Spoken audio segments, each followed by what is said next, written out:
nekk moo di ay mbir yoo xam ni itam dafay ñeel gouvernement bi nga xam ni itam peut-être nekk si woon papaam doon ko diriger waaye fës na si lool par rapport ay terrain ak li nga xam nekk moo di parcelle alors donc régime daal door fu nu mel alors Arfan naka na daal di jàngatee li nga xam nekk moo di mbir mi sànq yaa ngi moom si analyse bu am solo jàppoon na ni sax Abdoulaye Wade suñuy xool dafa joxoon ki nga xam nekk moo di Karim liggéey waaye moom ki nga xam nekk moo di Macky joxul Amadou liggéey te Amadou amaana ni mi ngi doon nekk dans les affaires exactement de l'État naka lañ ko war a mën a comprendre exactement. Oui, Amadou Sall était au cœur de l'État. Le Sénégalais yëpp xam nañ ko. Amadou Sall était au cœur de l'État. Parce que quelqu'un qui gagne des marchés référentiels sans passer par ARMP, sans passer par la Cour des comptes, sans passer par l'Assemblée nationale quand même, on dit à Amadou Sall, c'est lui qui gagne le marché de location de voitures à l'État du Sénégal. C'est tellement scandaleux que doomu président de la République te papam déclaré ko officiellement ni que doomam amul xëy parce que Macky Sall nomméwul Amadou Sall mais daf ko créer des conditions d'avoir des milliards. Il donnait des milliards à son fils.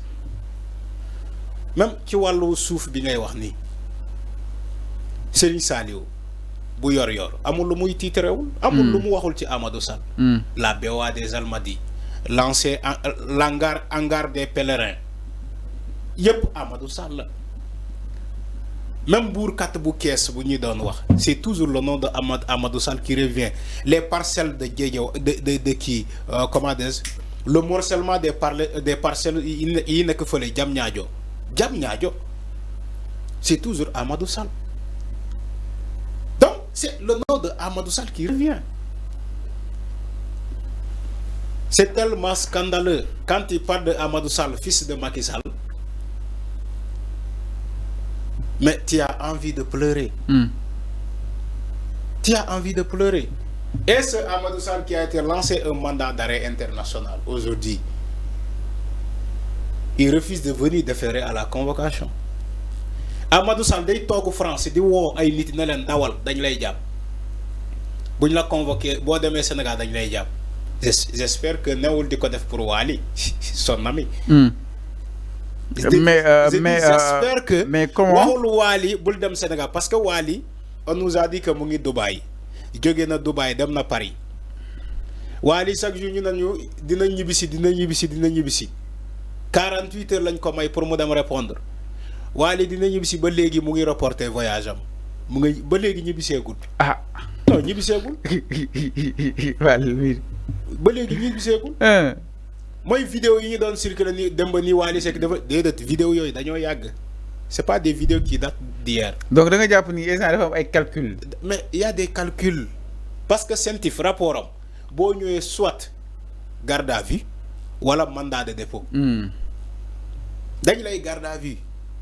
Rapport CENTIF nee naa la fi dem ba fallu. Donc Amadou Sall étant loin mi ngi nekk di communiquer ak gars yi. Non mais Amadou Sall ñaata nit la fi wax ni que dawal dañ lay jàpp. Dawal Serigne Mbacké Amadou Sall woowu ko mu ne ko dawal dañ lay jàpp moom mu ne ko man dew ma fenn ci laay toog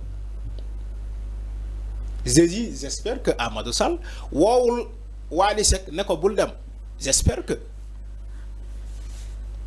parce que lu ñuy gis ni franchement voilà alors franchement li ñuy gis ni si Wally Seck Wally nee na pare na pour wéji li nga xam ne mooy juste sur réewam. Oui. Concrètement wax na ko aussi Arfan CENTIF ku fa dem moom franchement. su la tuddee doo ñibbisi.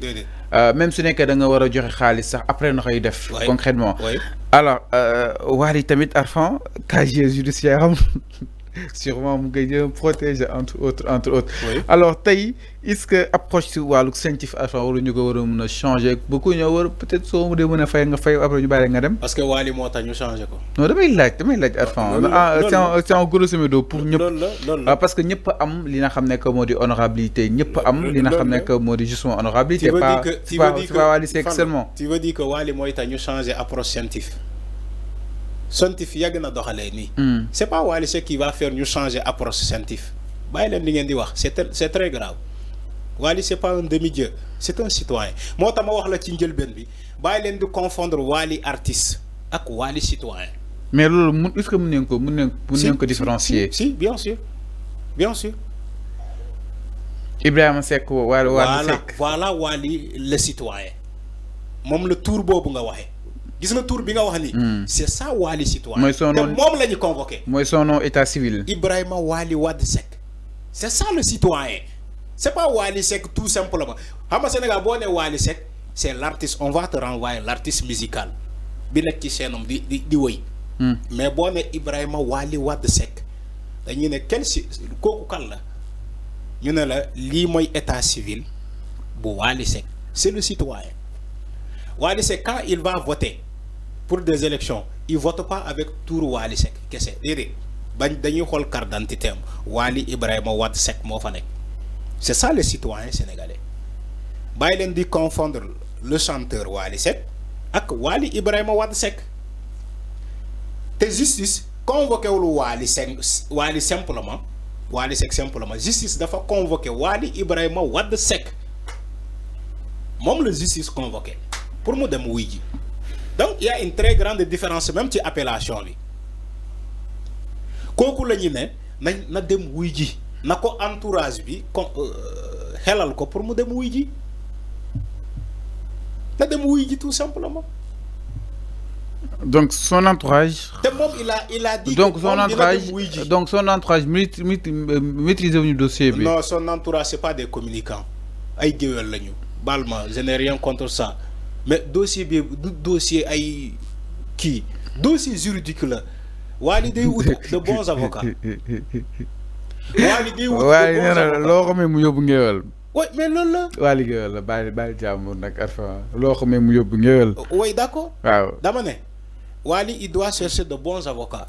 War na wut de bons avocats, de très bons avocats. Ak de très bons conseillers juridiques. Loolu la war a wuti entourage am pour gérer sa carrière musicale. Dafa soxla ay juristes, dafa soxla ay nit yu am xam-xam.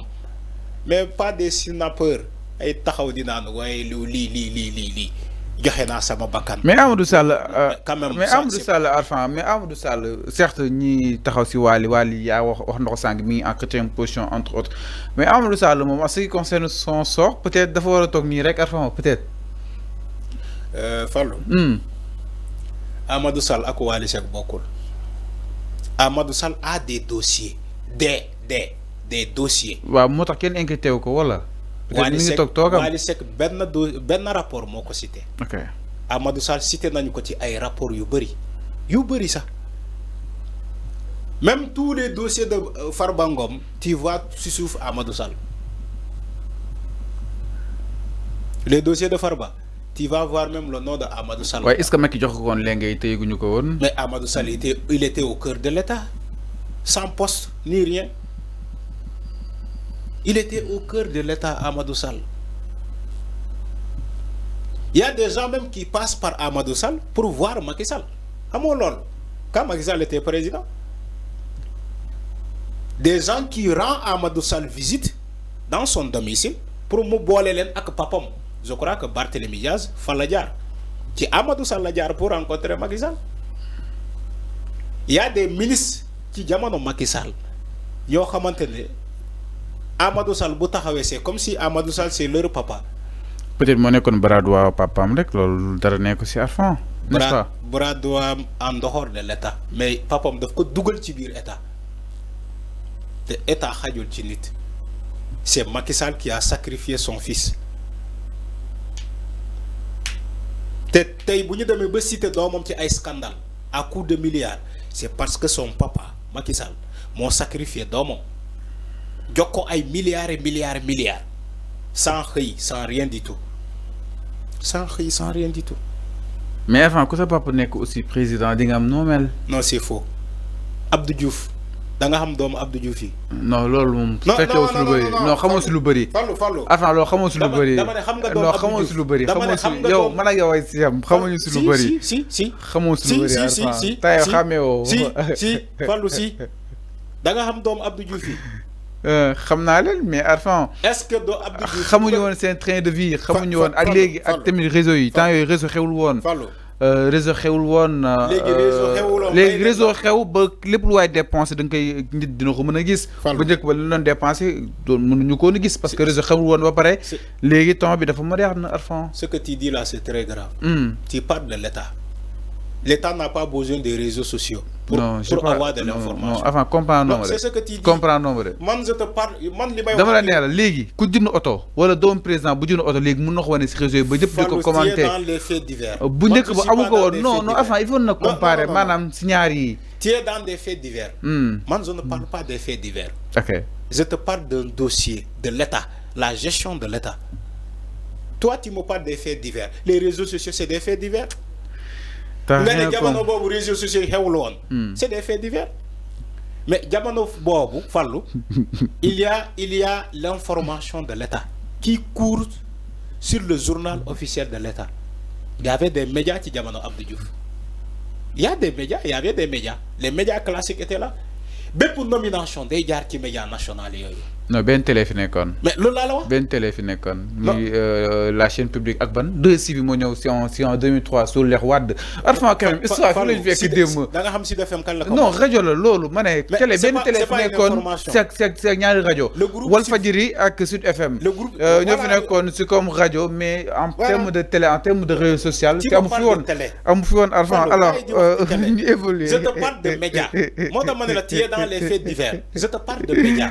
Non te nag yow sud sax si fin bi la ñëw sud sax si fin wu mandat Abdou Diouf la ñëw sud mi ngi ñëw c'est en 96 wal fu ñëw en 97 loolu en fin de mandat la en fin de mandat Abdou Diouf mandat baa ngi jeex 2000 non mandat baa ngi jeex 2000 oui 96 ak 2000 il y a 4 ans 80 ba 2000 la 80 ba 2000 la donc pendant 14 ans avant média amu fi woon à part média public alors terminé foofu ñu jàll si benn ponk ok non nous défendre c'est Amadou Sall. Non. gën a su jëlee alal réew mi noo ko delloo. mais quand même analyse rek. moo war ñu dem côté boobu tu peux pas défendre Amadou Sall. défendre ñu ko jamais de la vie. jamono Abdou Diouf défendre ñu kenn su jëlee alal bi na ko delloo. dama ne jamono Abdou Diouf. alors ñun jamono Abdou Diouf. jamono Abdou Diouf. Abdou Diouf n'a jamais impliqué ses enfants dans la gestion de l'État. Ok, ñu évoluer un peu. Dégg nga dinañu évoluer bàyyi ñu évoluer s'il vous plaît. Fallou. Temps bi. Il faut poser le débat parce qu'il y a des Sénégalais qui temps bi mënuma empêcher. Enfin 30 secondes. Donc li ma bëgg a développer. 30 secondes. Faut nga may ma développer ko. Voilà. Donc dama ne. Non développement xajaatu fi Arfan. Non dama ne. Sérieusement ponk boobu jeex na. Oui dama ne ci jamono Abdou Diouf impliqué wul ay doomam ci la gestion de l'État. Senghor impliqué wul ay doomam ci la gestion de l'État. Toi tu me parles des faits divers les réseaux sociaux. Les réseaux sociaux 2.0 là. Amadou ne 2.0 là. C'est les réseaux sociaux. Donc, Fallou, je n'ai pas terminé. Alors si aujourd'hui Abdoulaye Wade ñëw mu jël doomam nommé comme ministre. mu impliqué doomam sa famille ci la gestion de l'État. Macky Sall toog ci jamono boobu di ko ŋaññi Macky Sall ci boppam moo ko ŋaññi Macky Sall moo ko décrié moo ko dénoncé Macky Sall il est le premier à dénoncer Karim Wade bi Abdoulaye Wade nommé ministre. Alors quand Macky Sall est venu Macky Sall a fait plus pire que Abdoulaye Wade. Macky Sall non seulement nommé wul doomam mais dafa jël ay milliards et milliards jox ko doomam. alors loolu enquête moo koy déduire yemul ci loolu. loolu enquête moo koy déduire dafa jël ay marché référentiel. mu jox ko doomam Amadou Sall. alors mi ngi noonu leer na ñu daal ay oto. ñëw si benn point état du Sénégal ay oto. alors ñëw si benn point. donc tey ay rapport bu ñu ko cité. donc ay rapport bu ñu cité Amadou Sall. il doit rendre compte. alors ñëw si benn point sans plus tarder ginnaaw loolu exactement dañuy daal di ñëw si ba tey si li nga xam ne moo di mbiru justice ak tolluwaayu di ko